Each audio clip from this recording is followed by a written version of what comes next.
Hello and welcome to the HR Kyle podcast, the ultimate resource for HR insights and guidance that will empower both seasoned business professionals and eager job seekers. I'm HR Kyle, your host. I'm excited to embark on this journey with you. In each episode, we'll delve into the intricacies of HR management, uncovering strategies that can transform the way you approach talent acquisition, employee engagement, and workplace dynamics. Whether you're a seasoned HR pro navigating the ever-evolving landscape of human resources or a job seeker striving to land your dream position, this podcast is your compass. Our mission is simple: to provide you with actionable knowledge, expert interviews, and inspiring stories that will help you thrive in the world of HR. So, sit back, relax, and get ready to take your HR game to the next level. Welcome to the HR Kyle podcast, where HR meets success.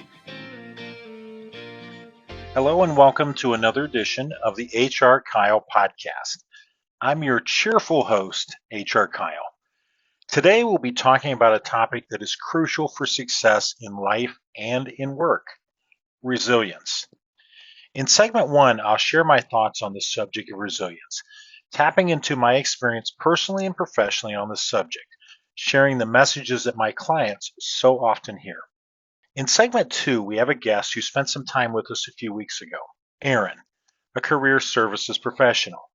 She's back to talk about resilience and how she practices it in her life, and also the wisdom she shares with the students she works with.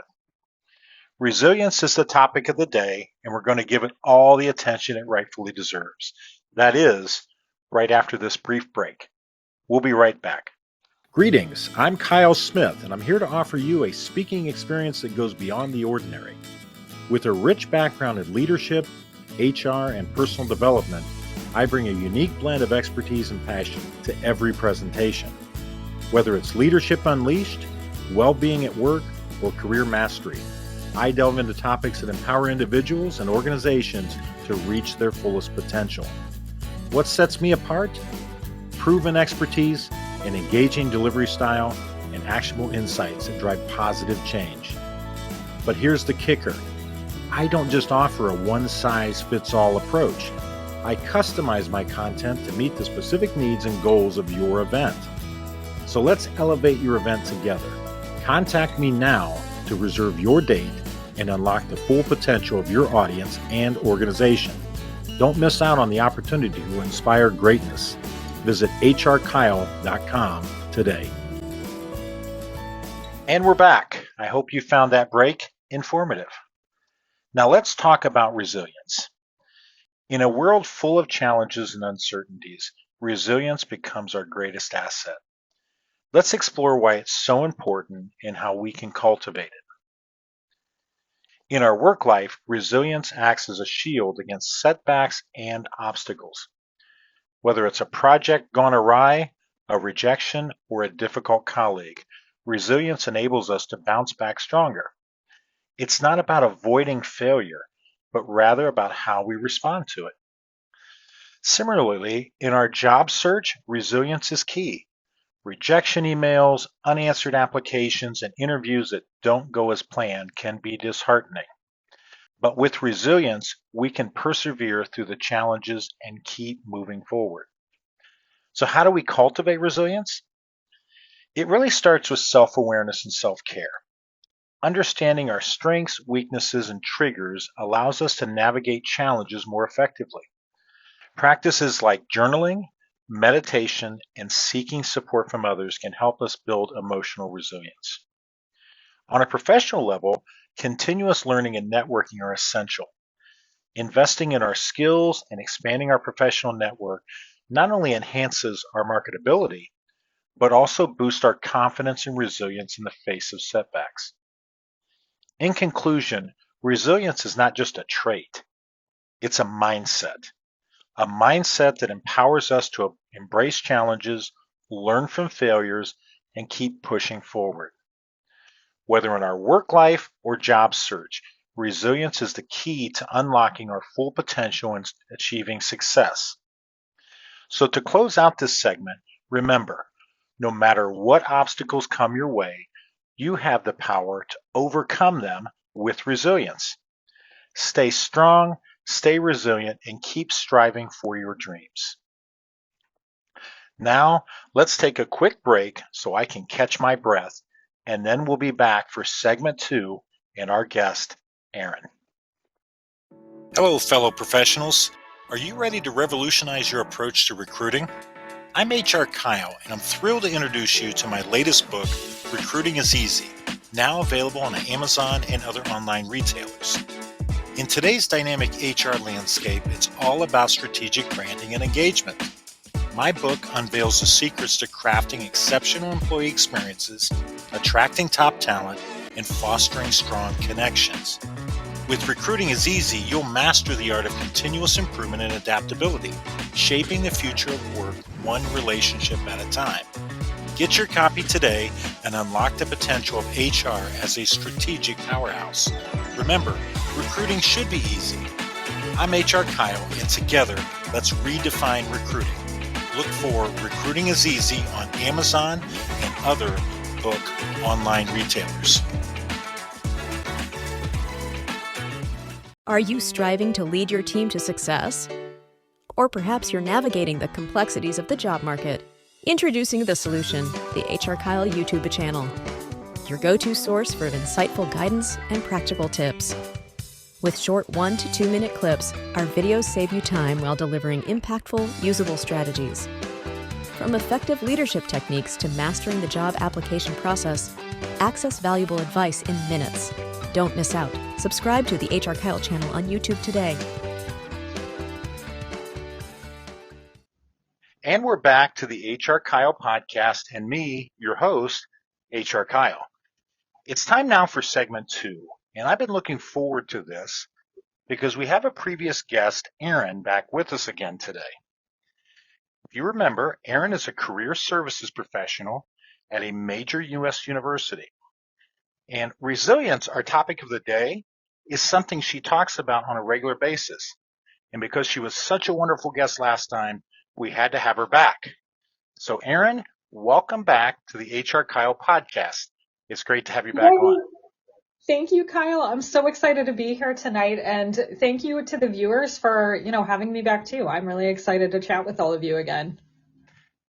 No, and no pressure this time. Remember that. You did such a fantastic job last time, so no pressure. But absolutely. The bar is high. I never feel pressured at all. Awesome. So, Aaron, it's been a few weeks since you've been back here. What have you been up to since the last time we spoke? Yeah, so since the last time we chatted, I've been up to a few different things in my life. And so at work, we just had a lot of our different prep events for students to help them prep for the career fair that we had last month. We've also had a few other career fairs in that time too. But I always like to compare our campus-wide career fair to our team's Super Bowl, since this is really where our students perform and put into practice everything that they might have learned in those prep sessions.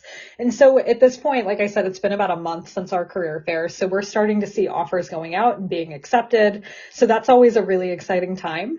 And so now we're finishing up some of our semester events and an end of the semester. The end of the semester is nearing for us. And while the end is really bittersweet, it's also a really great feeling for our semester to come to a successful conclusion. Personally, I've been having some fun, and so I'm actually starting to plan my and my fiance's wedding for next fall, and we just got our venue in place, which is really exciting. We also went out of town with friends a few weeks ago for a friend's birthday, and then we spent a few days in a small Ohio town in a beautiful Victorian house, so that was a ton of fun. I also play sand volleyball with a group of friends every summer, and our team just secured our spot for summer in a league, and so we're ready for another summer of competing with other teams and having some fun. And so life outside of work has been busy, but it's definitely been a lot of fun. And I like to keep things fresh and fun. Well, you're definitely doing that. And congratulations on your upcoming wedding. I know that's exciting. Thank you. Yeah. So I'm looking forward to hearing more about that as the date gets closer. And we'll have to have you back on, of course, and you can talk. Thank you. The only thing I know about our wedding right now is the date and the venue. I wish I could tell you more, but it is next fall. And so we have a little bit of time to plan. Okay, good deal. Well, you've got the two most important things, or three, I guess, out of the way. And that is the person, place, and date. That's right. I know. Now it's just the fun little things from now on, which is great. So, Aaron, a theme I talk about a lot with all facets of career, whether it's job searching, building and growing your career, just dealing with the inevitable setbacks, is resiliency. And when I asked you to join me last week, you shared that it was definitely one topic that you wanted to discuss. So, when you're working with students in their search, how are you preparing them to be resilient? And moreover, how are you working with them when the setbacks start to get them down? So I really love these questions, Kyle, because I feel like every single year, this time of year comes with a lot of excitement for students because a lot of them are accepting offers for internships and then jobs for after they graduate in May. But for every one student who gets that dream offer, there also are a handful of students who haven't gotten that offer quite yet. But I feel like when I'm talking to the students, the key word is yet. They haven't gotten it yet. But with social media and comparison culture, I feel like students always see people who have different experiences than they're having. And the ones that they tend to remember are the people who find that success. Seeing other people celebrate success, I think, can create some feelings of inferiority, especially when it's your peers getting that success. And so we know that they're not seeing all of the potential no's and the perceived failures that the person they're seeing probably experienced throughout their journey to saying yes. And I always like to remind students of this because people showcase their best and their brightest moments on LinkedIn and on social media, but people aren't always showcasing the experiences that didn't quite go their way. And I like to remind them all the time that it only takes that one yes to change everything. And that's about 99% of the people out there aren't batting 100% or even close to it when it comes to receiving job offers and what they've applied to. And so with students, we also often discuss where in their search they feel like they're struggling. So if students aren't getting the job after the interview, maybe it's their interviewing skills that we need to refine. If they're not getting the interview itself, then it might be their resume that needs a little bit of that work. If students are fully going through the process and receiving multiple rounds of interviews, but then they're just not landing the role at the end of things, sometimes we just have to have a conversation of the hard truth that someone else just might have been a better fit for the role right now. But the key phrase again is really right now. That doesn't mean that a student is going to be told no forever. So the search process, I know it can feel really isolating for students, especially when they see their peers getting offers, despite putting their best foot forward. So a lot of the time, it's taking a third-party point of view and reminding students of their strengths and that this is just all part of the journey and that they're not alone in that. Aaron, wonderful advice. And I know in your population is primarily students and alumni, but as I'm listening to you explain your process and how you work with them and try to instill that resilience, those are lessons that could apply to anyone, really, regardless of where they are in their career journey. Absolutely. I think with resilience, I mean, every day I experience resilience in my own job and making decisions and moving forward in my own career. And I'm perfectly happy where I am. So it really is a lesson that I think is really well learned when a student is a student, but it's something that you can carry with you for forever. No question. So, Aaron, one thing you've talked about before, and you and I actually share this interest, and that is in learning about people's stories. So what are some things that you've heard in the stories that many of the students you work with share in common relative to resilience and really working through setbacks? Yeah, I think, Kyle, a big theme that tends to stick out to me is that during the job search, students need to get comfy with being uncomfy. Whether it's the unsureness that comes from attending a career fair or applying to a job or how to answer interview questions, until you actually go and do something new, it's definitely scary, and that fear can really hold you back from moving forward because there are a lot of unknowns. But students and just people in general, I think, love being comfortable when it's easy, but there's usually not a lot of growth in being comfortable, which can cause us all to feel stuck sometimes. And so I hear a lot of times that places where students have learned the most is when they push themselves to do something that might be scary to them, that they know they don't necessarily want to do, but they need to do it.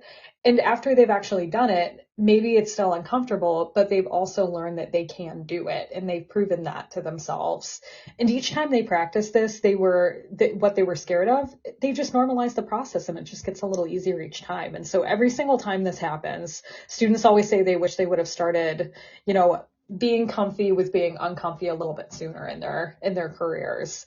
And then on another note, day to day, I work with students and I'm constantly just inspired by the grit they have to move forward with their lives outside of school. And so there are a lot of students who I work with who have faced a lot of challenges in their personal lives and not just professional lives related to the job search. I've worked with students facing homelessness, food insecurity, transportation skill issues, unemployment, death of a family member, a friend, illness, you name it. And a lot of our students, for the most part, don't always have experiences that are this severe or traumatic, but, over time, what might seem like to be one small issue or instance can turn into multifaceted issues that they're facing, and it can get overwhelming to them.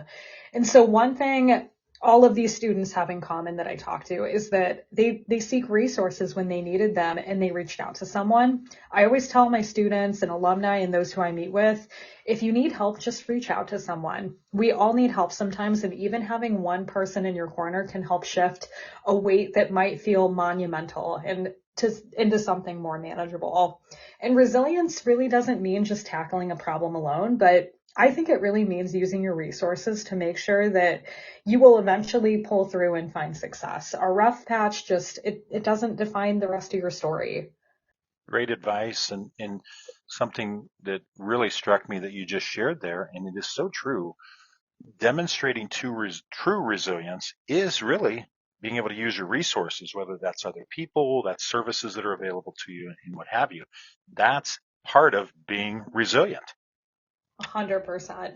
Because strength is really reaching out when you need something. A strong person isn't just somebody who stands alone, but, you learn how to reach out and take advantage of resources. And I think a great time to do that is when you're learning, when you're a student. I know that's not something that I was really good at early in my career. I wish I would have reached out a little bit more when I was a student. And so I think reaching out is definitely a key part of just learning your resources, learning that it's okay, and that's what teamwork is too, is reaching out to others and not just relying on yourself, but relying on your team. That's exactly right. Life's a team game. I say that all the That's time. right. Absolutely. So, Erin, we've talked about how you support others to be resilient in their job search, but what are ways you practice resilience in your own career? I love this question because as much as I truly love my job, I just did an event at work today and I'm still on that event high. It's a lot of planning that goes into it, but it always feels really good when you execute it and things go really well. But I really believe that part of the reason I love my job so much is because I can fully acknowledge that being in a career that requires a lot of your mental and emotional energy can be completely exhausting sometimes.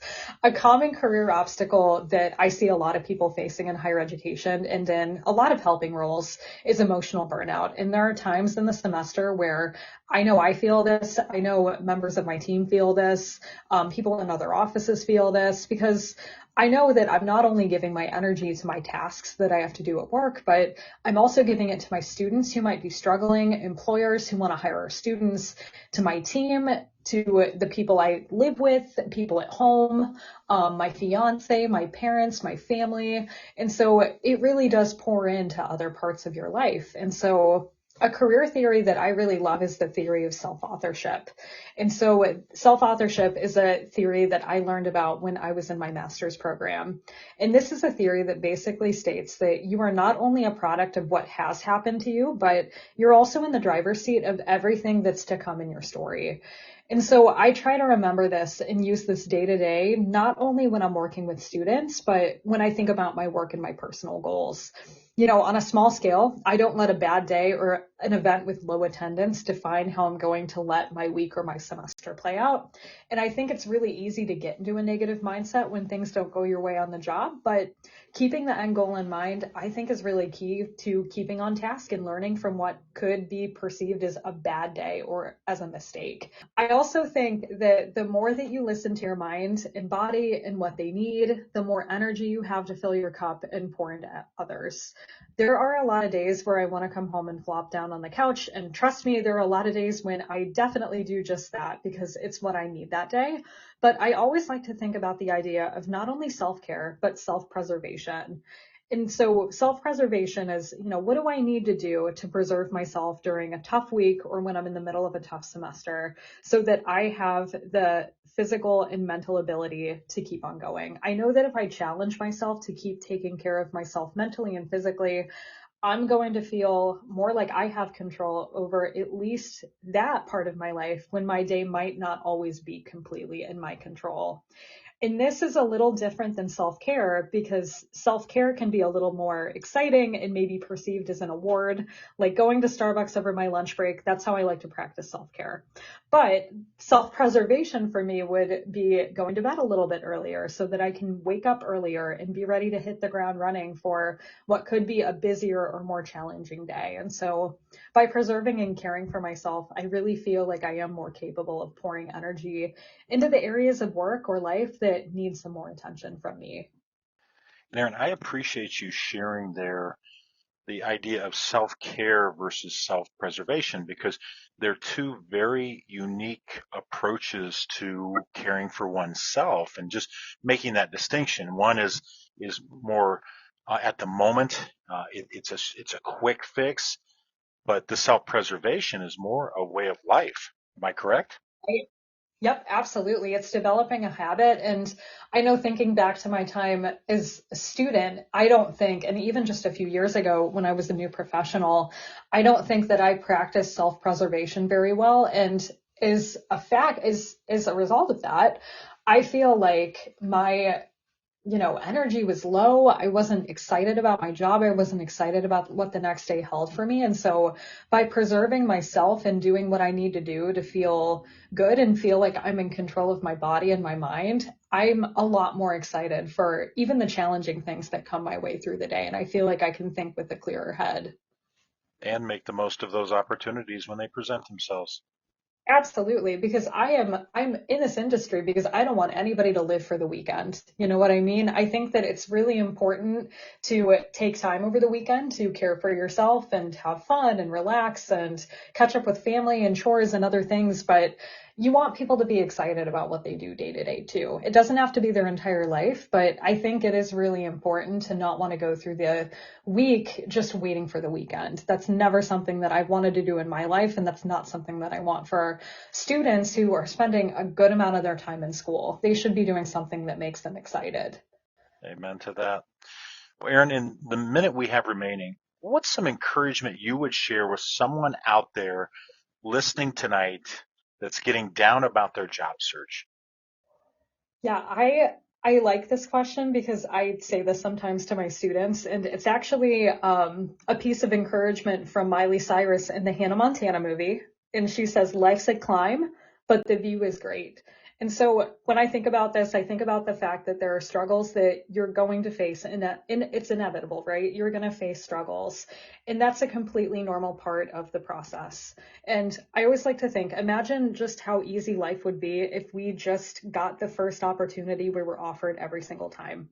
If we did, that would be great in the short term. It'd be less stressful, but we might be missing out on discovering other areas of interest to us. We might overlook areas that we could grow and improve in. We might not meet friends that we could have made at work, people that could have really impacted our lives for the better. And we might not leave an impact on someone we were meant to meet in life. And I'm really a firm believer that what is for us right now will not pass us. And so if you are putting in the work right now, you will be rewarded later for it. Just keeping an open mind right now and keep putting yourself out there, I would say is one of my biggest pieces of encouragement. And Aaron, that's a wonderful way for us to end this segment. And folks, as you can see, resilience is not only important to success, but it's critical. And I want to thank Aaron for joining us again to share her thoughts, ideas, and wisdom on the topic of resilience. Aaron, thank you again for being here with us. Thank you, Kyle, and thank you so much to the viewers out there too. This is always so much fun, and I know that these topics week to week are so impactful and so important, and I'm just really honored to be a part of it. So thank you for having me. Yep, you're very welcome. And of course, I'm going to invite you back again sometime soon. So Thank you. we'll look forward to that. Awesome. I'd love to do it. Thank you, Kyle, and thank you, everybody. Well, listeners, I want to thank you as well for joining us for another episode of the HR Kyle podcast. Your continued support is very much appreciated. And remember, life and work will deal you setbacks and challenges at times, but if you practice and hone your resilience, you'll be in a much better position to face those challenges head on. So until next time, this is HR Kyle saying, stay focused, stay grounded, and stay tuned.